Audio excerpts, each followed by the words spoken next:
Olá, bom dia, boa tarde ou boa noite para você que mais uma vez está conosco em mais um estudo do Apocalipse, versículo por versículo. Nós estamos praticamente no meio do livro do Apocalipse, estamos estudando o capítulo 12 deste livro, deste último livro profético da Palavra de Deus. Hoje nós estaremos lendo e compreendendo o que os versículos 10, 11 e 12 do capítulo 12 querem nos dizer para os nossos dias. Vamos então abrir a palavra de Deus no capítulo 12 do livro do Apocalipse e juntos lermos os versículos 10, 11 e 12 da palavra de Deus. E assim está escrito: Então ouvi grande voz do céu, proclamando: Agora veio a salvação, o poder, o reino do nosso Deus e a autoridade do seu Cristo. Pois foi expulso o acusador de nossos irmãos, o mesmo que os acusa de dia e de noite diante do nosso Deus. Eles, pois, o venceram por causa do sangue do Cordeiro e por causa da palavra do testemunho que deram. E, mesmo em face da morte, não amaram a própria vida. Por isso festejai, ó céus, e vós, os que neles habitais. Ai da terra e do mar, pois o diabo desceu até vós, cheio de grande cólera, sabendo que pouco tempo lhe resta. Bom, no estudo anterior nós vimos que houve uma grande batalha no céu. Miguel, que significa aquele que é como Deus, um dos nomes o qual o Senhor Jesus Cristo recebe neste grande conflito entre a verdade e o erro. Sabemos que existem muitas doutrinas a respeito do nome Miguel, mas estamos em toda essa série do Apocalipse, versículo por versículo, sempre estudando e reafirmando que a palavra de Deus mostra Miguel não como um ser criado, mas sim como o grande arcanjo, ou seja, o chefe dos anjos, que em seu próprio nome traz o significado de quem realmente ele é, aquele que é como Deus. Sabemos que Satanás, desde o princípio do seu pecado, da sua transgressão, ele intentou em seu coração ser semelhante ao Altíssimo. Nós vemos no livro de Isaías, nós vemos também no livro de Ezequiel, que no coração de Lúcifer havia esse desejo de ser maior que as estrelas do céu, ser maior que os demais anjos. E, na verdade, na hierarquia celestial, Lúcifer era o maior dentre todos os anjos. Todavia, em seu coração nasceu o desejo de não somente ser aquele que entre as hostes angelicais fosse o que mais se destacava, mas sim houve um intento no coração de Lúcifer de colocar o seu trono ali no céu dos céus e ser semelhante ao Altíssimo e poder também receber a adoração dos seres celestiais. Bom, por isso Jesus, quando ele está à frente das hostes celestiais, ele recebe o nome de Miguel, o grande arcanjo, o chefe dos anjos, pois Satanás intentou ser semelhante a Deus. E Miguel é como se fosse um nome que desafia a Satanás, porque Miguel é aquele que é como Deus. Mas enfim, vimos no estudo anterior que houve essa grande batalha entre Miguel, Cristo Jesus, e os seus anjos, e o dragão, Satanás e os seus anjos. E não houve mais espaço para o dragão, ou seja, para o antigo Lúcifer, e também para os anjos que juntamente com ele se rebelaram contra o Senhor Deus, contra Jesus Cristo, contra o Santo Espírito. E estes todos foram expulsos dos céus e lançados até a terra. Vimos que, infelizmente, Satanás, adentrando na serpente, conseguiu também seduzir não somente um terço de anjos, mas seduziu a Eva, seduziu também por intermédio dela o seu marido Adão, e por conta disso o pecado entrou no mundo, o pecado como uma doença hereditária agora estava em nossos primeiros pais e por conta disso passou de geração em geração para todos os descendentes de Adão e de Eva. Por isso que o próprio Davi diz que ele foi gerado em pecado. Por isso que Isaías diz que todas as nossas justiças são como trapos da imundícia. Por isso que está escrito na palavra de Deus que todos nós pecamos e carecemos da glória de Deus, porque todos nós somos descendentes de Adão e de Eva, e nós trazemos conosco essa carga genética do pecado.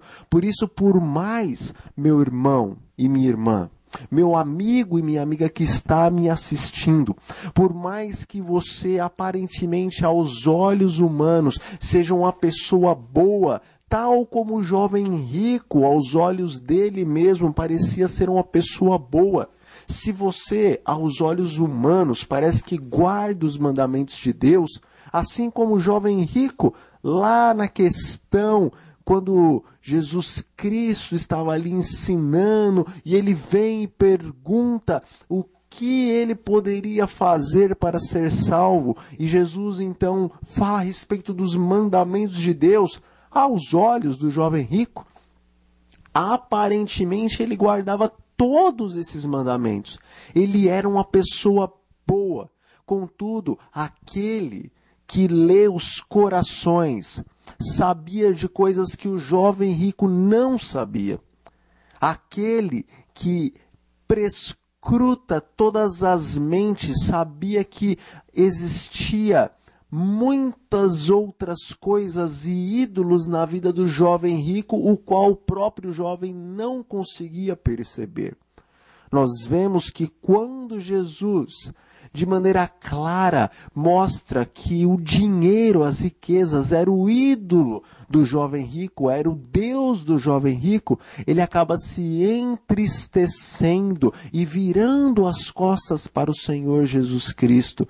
Na verdade, o jovem rico pensava ser bom, porque fazia bondade e, entre aspas, guardava os mandamentos de Deus, mas, na verdade, aos olhos de Deus, existiam muitos ídolos e pecados no coração do jovem rico.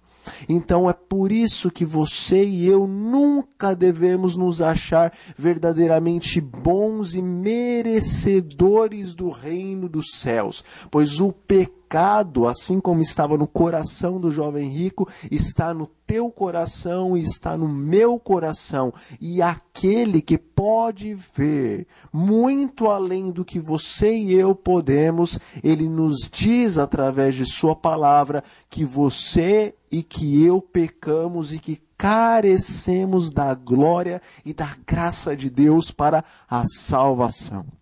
E como Isaías disse, se todas as nossas justiças são como trapos da imundícia, então o Senhor está dizendo que aos olhos dele, que é perfeito, todas as tuas e as minhas boas obras são pior do que lixo.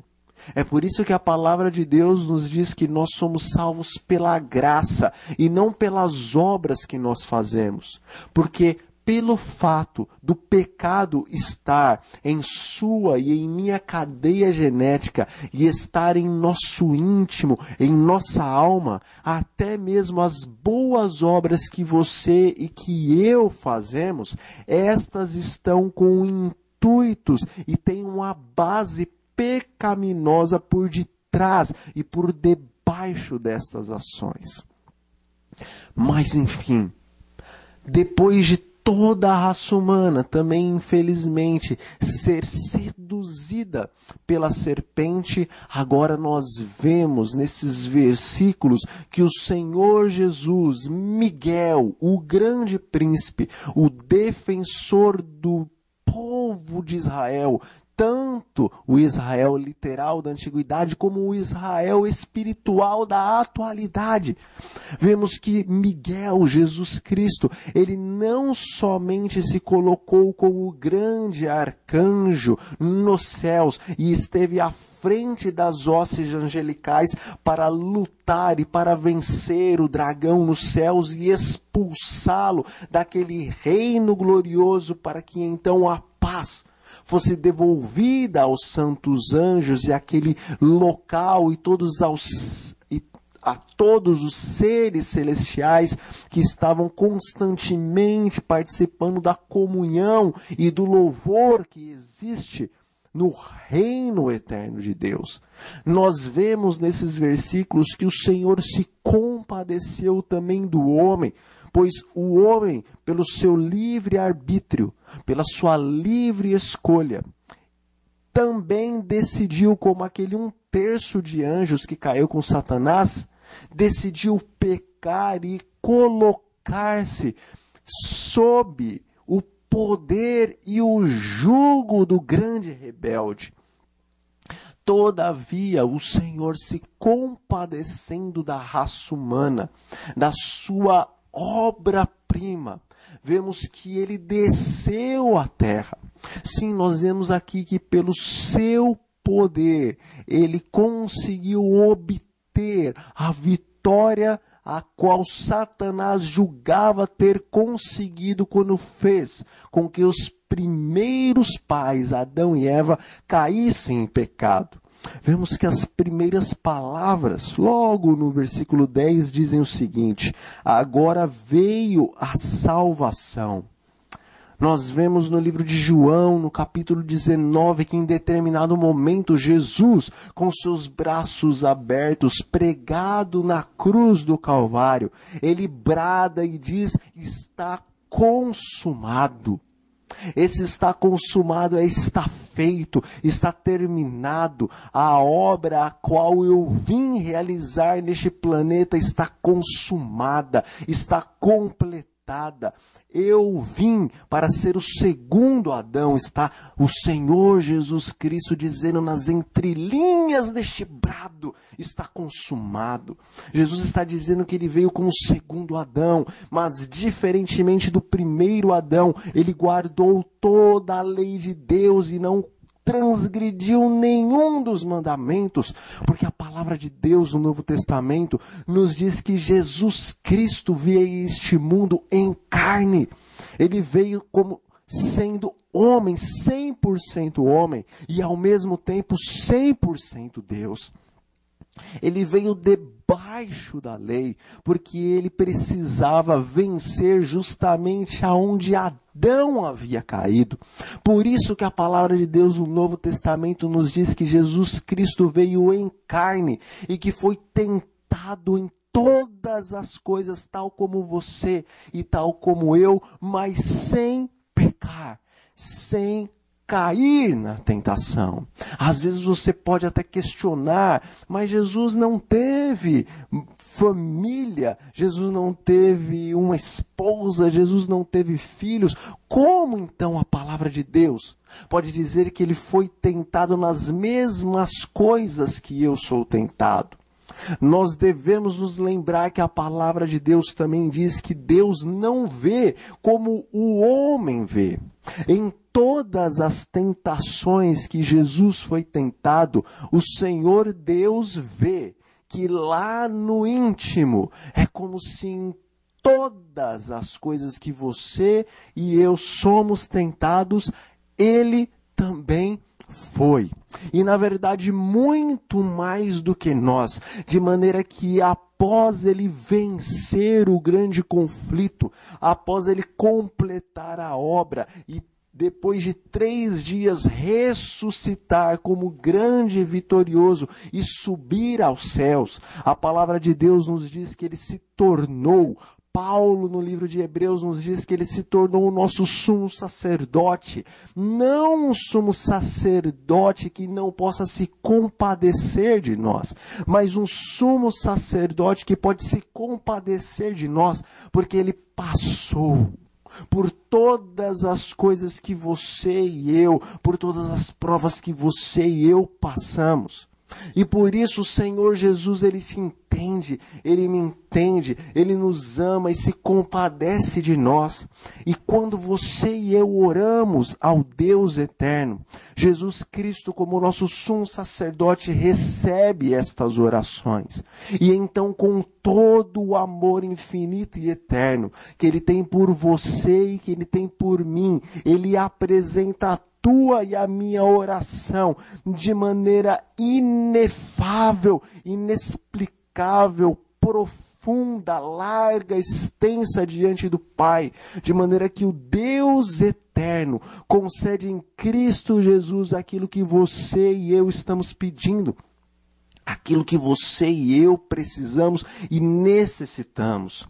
Todavia, o nosso sumo sacerdote, o qual está diante do eterno Deus, ele se compadece de nós de maneira sublime e mesmo pedindo coisas e mais coisas para o Senhor, ele entende que o que nós verdadeiramente necessitamos é a salvação e é a vida eterna. Por isso ele está de uma maneira especial diante do Pai eterno, rogando por você e rogando por mim, para que você e eu entreguemos as nossas vidas, entreguemos os nossos corações a Ele, pois eis que Jesus não deseja ser tão somente um intermediário entre o homem e Deus, para que Deus conceda dádivas ao homem, coisas as quais são perecíveis e que vão ser destruídas quando o Senhor Jesus voltar pela segunda vez a este planeta.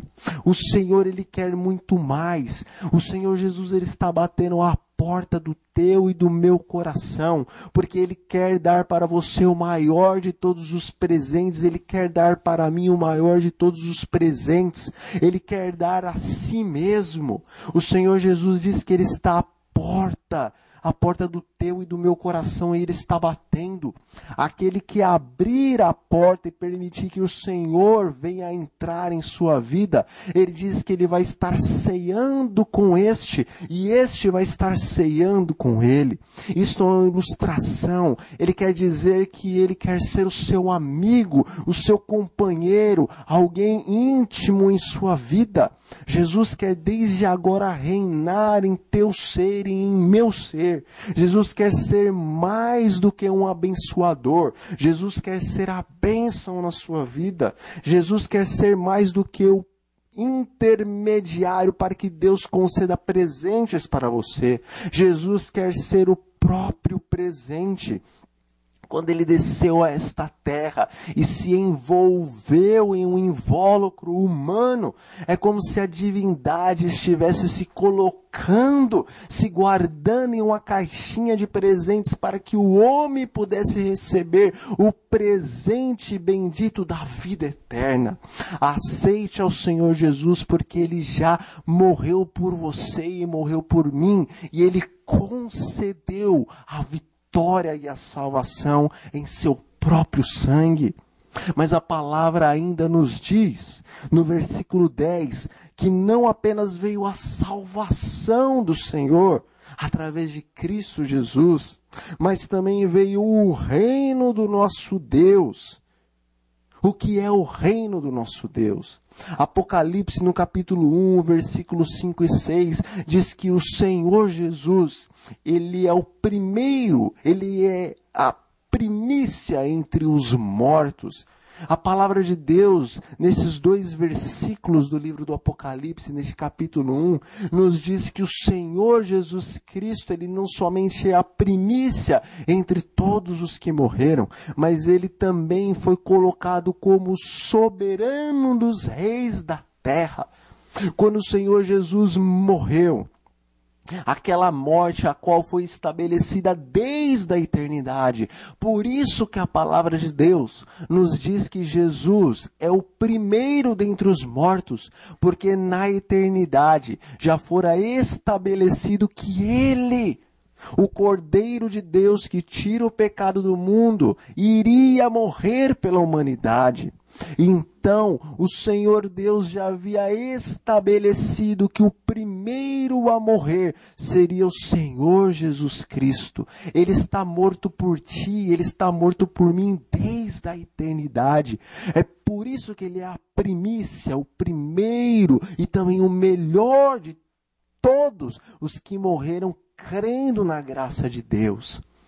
Mas aqui nos diz que Ele é o soberano dos reis da terra, nestes versículos. Por isso que no livro do Apocalipse, nesse versículo 10 do capítulo 12, está dizendo que o reino do nosso Deus veio, porque Jesus morreu e completou o plano eterno, tornando-se assim Rei dos reis e Senhor dos senhores.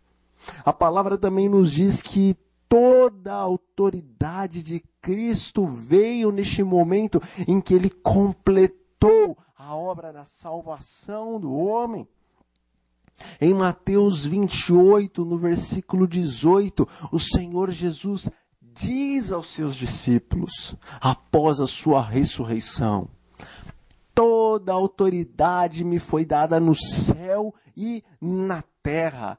Rei dos reis, Senhor dos senhores.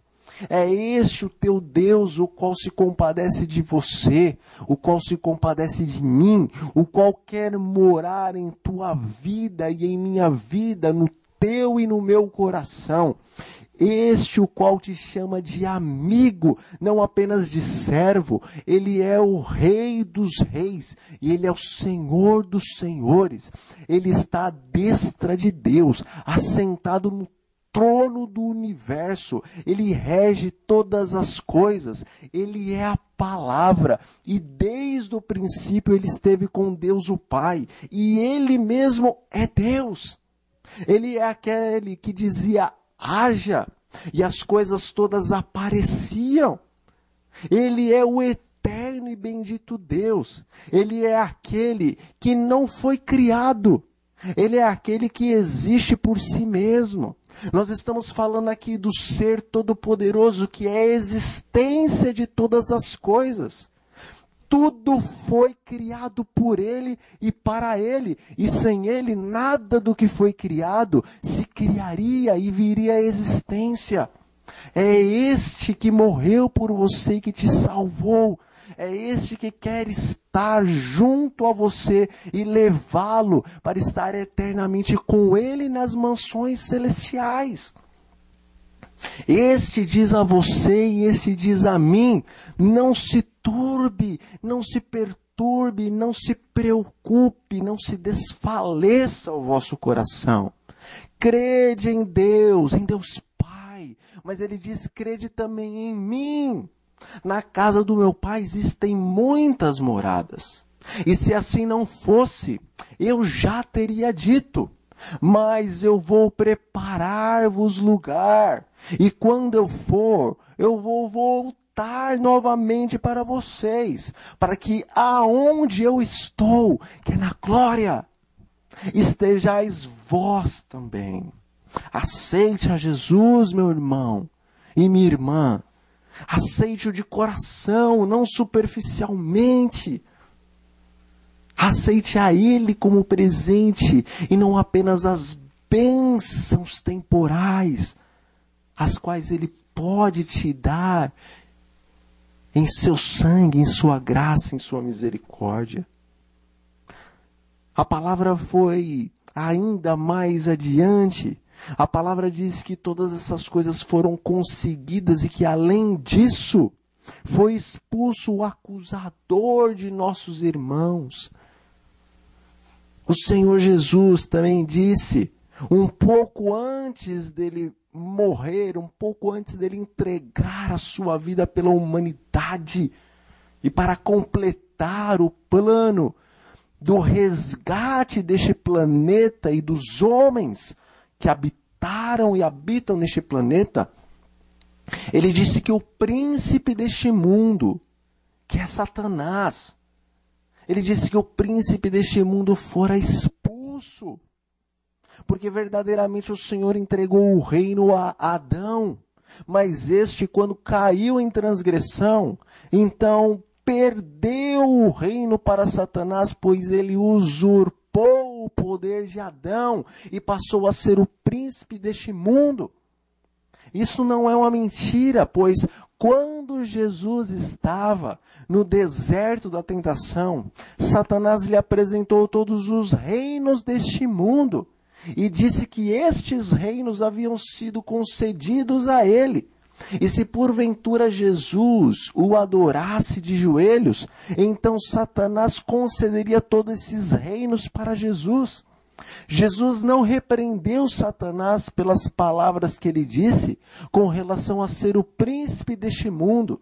Pelo contrário, Jesus confirma que verdadeiramente Satanás havia roubado o principado e a potestade sobre os ombros de Adão e colocado sobre os seus próprios ombros. E na verdade ele era o príncipe deste mundo. O planeta estava nas mãos do maligno, aquele que tem também o poder sobre a morte e o inferno.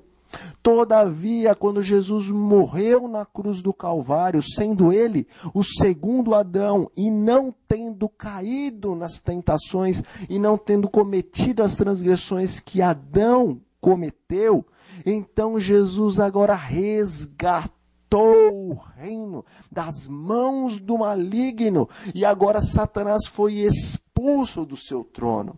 Aparentemente, quando nós olhamos para este mundo, parece que o governo de Satanás está prosperando.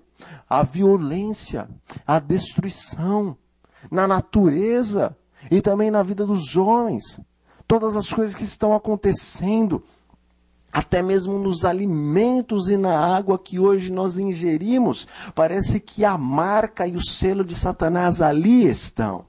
Aparentemente é como se o mundo verdadeiramente estivesse jazendo no maligno. Contudo, o príncipe deste mundo já foi expulso, ele já foi derrotado. O Senhor ainda lhe está concedendo mais um pouco de tempo para que o plano da redenção se complete, pois Deus é perfeito e estabeleceu um tempo para que Satanás pudesse, para o universo inteiro, demonstrar quais eram verdadeiramente os intentos do seu coração. Pois verdadeiramente Satanás enganou aquele 1/3 de anjos, não chamando-os para serem rebeldes e demônios e condenados à eternidade. Mas Satanás os enganou, os seduziu, mostrou para eles que ele podia estabelecer um reino melhor do que o reino do Altíssimo. Contudo, o Senhor Deus não o destruiu imediatamente, se bem que ele poderia fazer. Mas em sua infinita sabedoria, o Senhor Deus sabia que se destruísse naquele momento a Satanás, então todos os anjos e os seres criados obedeceriam ao Senhor por medo e não por amor. É por isso e por outros motivos que o Senhor permitiu que Lúcifer, que se tornou Satanás, o grande dragão, levasse adiante a sua obra, para que então ficasse patente diante dos anjos e dos homens, ficasse patente diante de todo o universo celestial, que os intuitos de Satanás eram completamente inadequados para a paz do universo. Enfim, está chegando o tempo, o qual o Senhor Deus estabelecerá para a destruição do príncipe das trevas e para todos aqueles que se rebelaram contra ele. Pois a palavra de Deus nos diz que o Senhor preparou um dia que arde como fornalha, um dia em que o fogo irá tragar o inferno e a morte, segundo nós vemos no capítulo 20 do livro do Apocalipse. Fogo este preparado para Satanás e para os seus demônios. Está chegando o tempo em que o próprio Satanás e os seus anjos haverão de, juntamente com todos os ímpios, se prostrarem diante do Filho de Deus e reconhecerem que justos e verdadeiros são todos os caminhos do Rei dos Santos. Pois a palavra do Senhor nos diz que todo o joelho se prostrará diante do Filho de Deus, o Todo-Poderoso. Todo o joelho inclui o príncipe das trevas e os seus exércitos. Porque naquele dia em que o Senhor Deus revelar para todos os motivos dos seus corações, todos terão que alegar que verdadeiramente, diante da perfeição da lei do Senhor, são condenáveis e dignos da morte eterna. Que você e eu não estejamos entre aqueles que estarão neste grupo dos rebeldes e que dirão: eu aceito a condenação sobre mim, pois sou culpado. Que você e eu estejamos no grupo daqueles que estarão também se prostrando diante do Senhor, mas lançando as suas coroas aos pés do Rei do Universo e clamando e proclamando que digno é o Cordeiro que foi morto de receber toda a adoração, salvação, glória e de ser exaltado pelos séculos dos séculos. Bendito seja o Senhor, o nosso Deus, meus irmãos. A palavra vai adiante, fala que Satanás é aquele, o acusador, o qual acusa os filhos de Deus de dia e de noite na presença do Senhor. Nós vemos que desde os antigos livros, desde o Antigo Testamento, Satanás sempre foi o acusador. Vemos no livro de Jó que em um dia, quando os filhos de Deus, não nesta terra, mas nos céus, entendemos pelo livro de Daniel e pelo livro de Apocalipse, e por outros livros da Bíblia, que nos céus, dos céus, existem estas reuniões entre os filhos de Deus. E neste momento, quando Jó fala a respeito desta reunião dos filhos de Deus, Satanás ali estava presente nos céus pelo fato de que ele era o príncipe e a potestade deste planeta. Então ele era o representante deste planeta e o foi por milênios, na presença de Deus.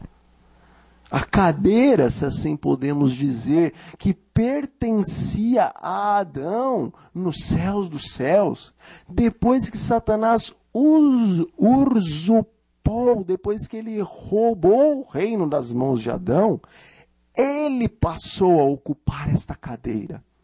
E quando aconteciam essas reuniões dos filhos de Deus, os principados do universo, ali estava Satanás para representar os homens na presença de Deus.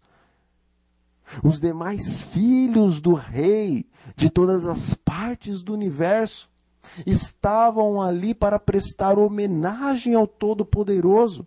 Todavia, vemos pelo livro de Jó que Satanás não ia nessas reuniões para prestar homenagem ao Senhor, mas sim para fazer aquilo que é de costume ele fazer, e que pelo pecado ele tem como princípio em seu coração: acusar os filhos de Deus.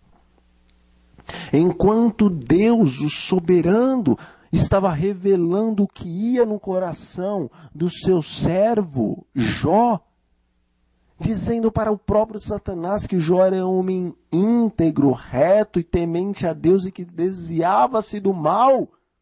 Ainda assim, Satanás estava acusando a Deus de que o seu servo tão somente era fiel porque Deus o abençoava. De maneira que diante dos filhos de Deus, de todo o universo, fez uma prova ao Senhor. Vamos colocar então Jó à prova, para ver se, tirando todas as bênçãos que o Senhor lhe dá, se ele não vai agora blasfemar na tua face. E as acusações, as mentiras de Satanás são tremendas, infelizmente. De maneira que o Senhor muitas vezes tem que permitir que a prova venha para a tua e para a minha vida, para confirmar diante de todo o universo que você e eu somos verdadeiramente, mesmo na provação, filhos de Deus. E merecemos estar no reino da glória, pois amamos a Deus mesmo em meio à provação. E não seremos rebeldes quando entrarmos nos céus. Não devemos acusar a Deus pelas provas, porque é o diabo que pede para te peneirar e para me peneirar, como ele pediu para peneirar a Pedro. Deus não é um tirano que está no céu sentado em seu trono, com o seu bastão, com o seu cetro na mão, procurando um momento de te ferir e de me ferir na cabeça com provas, meu irmão.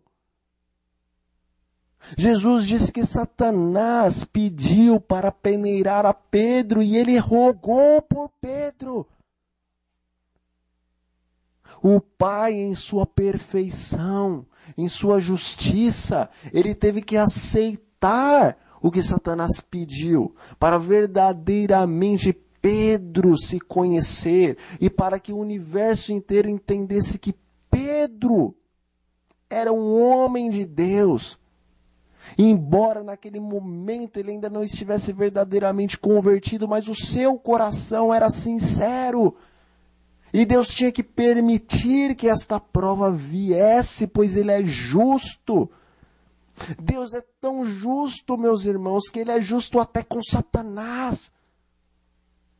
Até nesta guerra, nesse grande conflito, ele poderia fazer qualquer coisa e anular o poder de Satanás, mas Deus é tão justo que permite até que o maligno, seu adversário, tenha a sua chance de ganhar aqueles que ele deseja para o seu exército.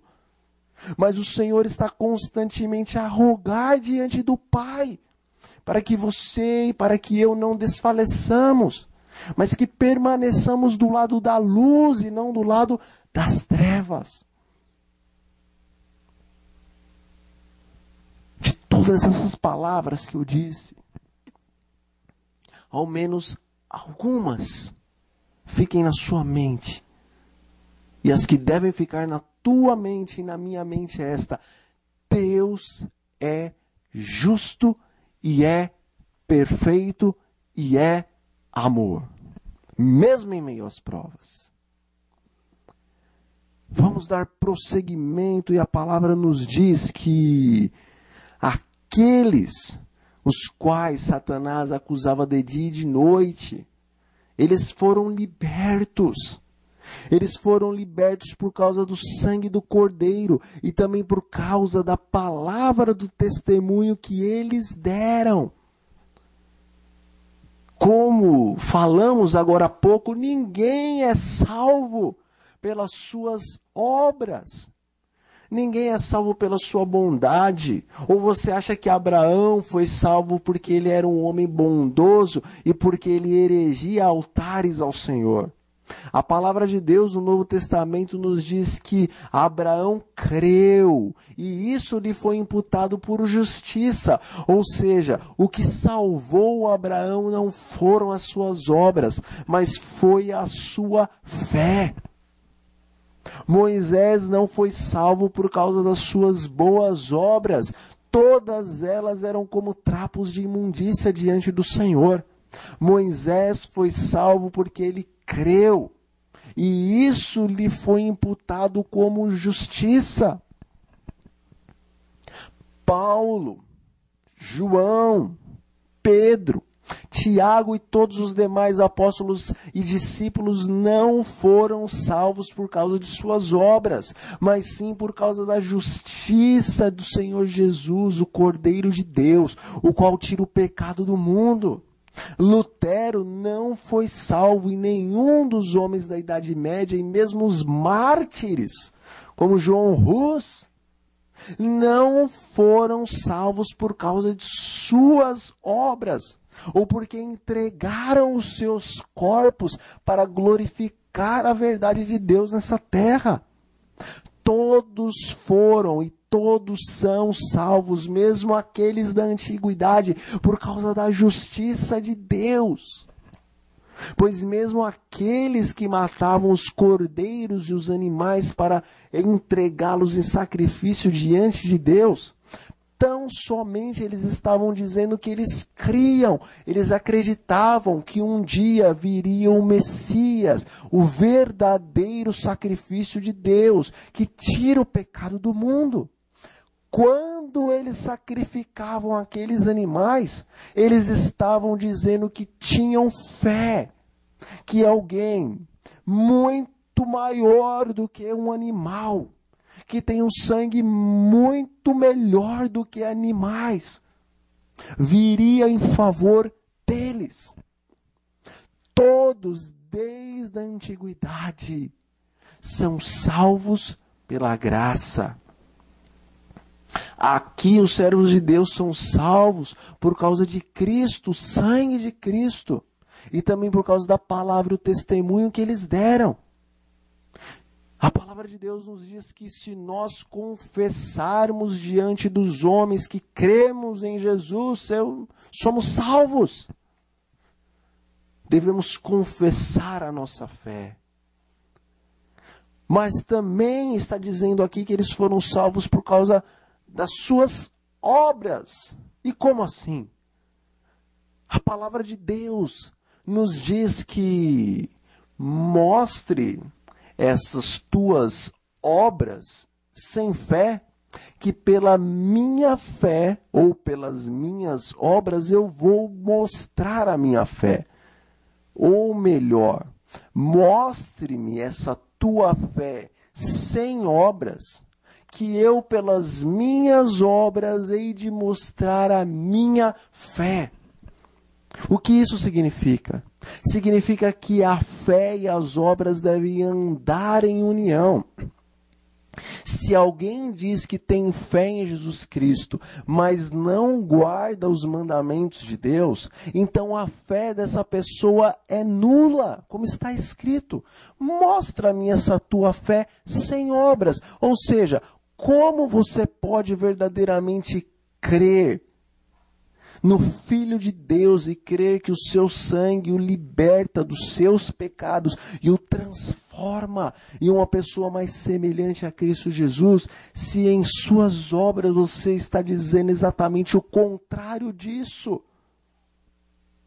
Quando nós, pelo poder do Espírito Santo, inflamados pelo verdadeiro batismo do Espírito Santo, passamos a andar nos caminhos de Deus e a guardar os seus testemunhos e os seus mandamentos, segundo Ezequiel nos diz, que na nova aliança o Espírito grava a lei de Deus no teu e no meu coração para que nós guardemos a lei de Deus.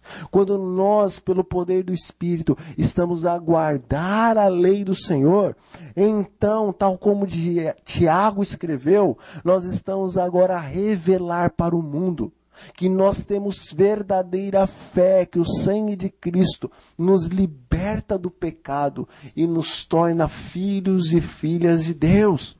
Porque está escrito que aquele que ama a Deus e aquele que verdadeiramente é de Deus, este não anda pecando.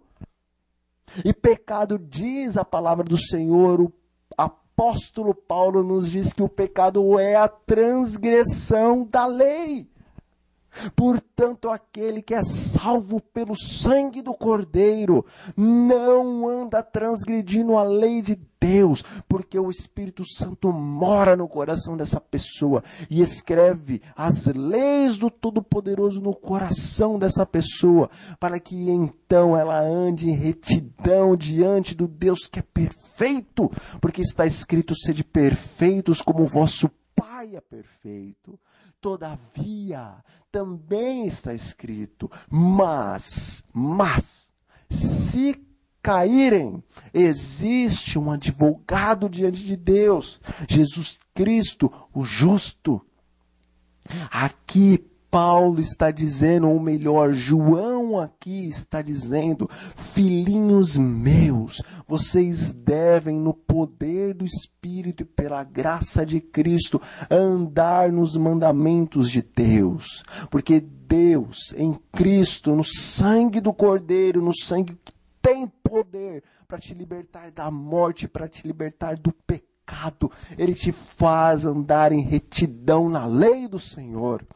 Todavia, se porventura, por causa da carne que é fraca, você cair em algum mandamento, não se desespere, mas lembre-se que você tem um advogado, Cristo Jesus, diante e também à destra do Todo-Poderoso. Então a palavra de Deus nos diz que os servos do Senhor são salvos pelas essas duas coisas: pela palavra da fé e pelas obras, as quais vêm da fé que eles têm no Senhor Jesus. Mas vamos adiante, a palavra ainda nos diz que mesmo em face da morte, esses fiéis filhos de Deus, eles não amaram a própria vida. Vimos isso na Idade Média, vemos que isso está acontecendo agora. Pessoas morrendo por causa do amor que elas têm por Deus. Pessoas que não voltam atrás, não regridem em sua fé, mesmo diante de armas, mesmo diante de torturas, mesmo diante da pobreza, mesmo diante da fome. Pessoas que vivem por Cristo e têm a Cristo como algo mais valioso do que a sua própria vida, porque eles entendem que se eles vencerem, se eles forem fiéis até a morte, o Senhor lhes dará a coroa da vida, a qual o justo juiz concederá no final, no último dia, a todos aqueles que o amam. Eles não têm medo de verter o seu sangue, de entregar a sua própria vida, por causa do nome de Jesus e do Evangelho de Jesus, porque eles entendem que o Senhor, em sua palavra profética, diz que todos aqueles que vencerem, estes não apenas vão receber coroas, mas hão de assentar-se com Ele no trono dele, tal como ele venceu na cruz, venceu a vitória de morte e assentou-se no trono do Pai. A vitória de Cristo foi sobre o pecado, mas a vitória de Cristo se consumou quando ele foi como um sacrifício perfeito apresentado diante de Deus. Nem todos são chamados a esta batalha de verter a sua própria vida, mas o Senhor permite que alguns sejam martirizados para dar um testemunho ao universo e também para dar testemunho aos homens, porque o Senhor Deus também se utiliza do sangue dos seus mártires, a fim de que novas conversões ocorram. O Senhor é tão justo e é tão bondoso que quando um mártir derrama a sua própria vida, naquele momento ele está descansando das suas batalhas aqui na terra, e o seu sangue, ele serve como semente, porque aonde um mártir morre, 10 novos se convertem. E aonde 10 mártires morrem, 100 novos vêm aceitar a graça de Deus em Cristo Jesus. Em tudo Deus é justo, em tudo Deus é bom. Vamos encaminhando aqui para o último versículo, o qual diz: por isso festejai, ó céus, e vós os que neles habitais. Ai da terra e do mar, pois o diabo desceu até vós, cheio de grande cólera, sabendo que pouco tempo lhe resta. Miguel, Jesus Cristo, o grande príncipe, o chefe dos anjos, o grande arcanjo, expulsou o dragão dos céus. Não sabemos por quanto tempo a rebelião durou na presença de Deus, mas verdadeiramente por um longo período, Satanás e os seus rebeldes esteve ali no paraíso de Deus, a causar angústia e aflição a todos os anjos e seres celestes, os quais não se rebelaram contra o soberano do universo. Todavia chegou um momento em que Deus deu um basta e expulsou o grande dragão dos céus. Infelizmente, tomando o poder da terra em suas mãos, por 4.000 anos, até o período em que Cristo Jesus morreu, sendo Satanás o representante da terra, ele ainda tinha acesso aos céus para levar angústia e para atormentar os santos e benditos anjos de Deus. Isto era aflitivo para os principados e as potestades do alto. Todavia, quando Jesus disse na cruz, está consumado, quando ele tomou novamente o principado da terra e mais uma vez se tornou, ou verdadeiramente se tornou o representante da terra diante de Deus, então definitivamente o dragão fora expulso dos céus. Nunca mais poderia ele ali colocar os pés, pois a cadeira que pertencia a ele agora passou a ser de Cristo, porque Cristo é o representante dos homens diante de Deus. Fora há 2.000 anos atrás, definitivamente expulso o grande dragão dos céus. Nunca mais ele pôde adentrar para acusar um filho de Deus, além dos portais da santa cidade. Embora daqui ele continue a acusar os filhos de Deus, mas nunca mais a paz dos céus foi retirada por causa de sua maligna presença. Todavia, depois de ter Cristo dito que estava consumado, Satanás agora sabia que tudo estava perdido e que verdadeiramente ele haveria de enfrentar a condenação eterna.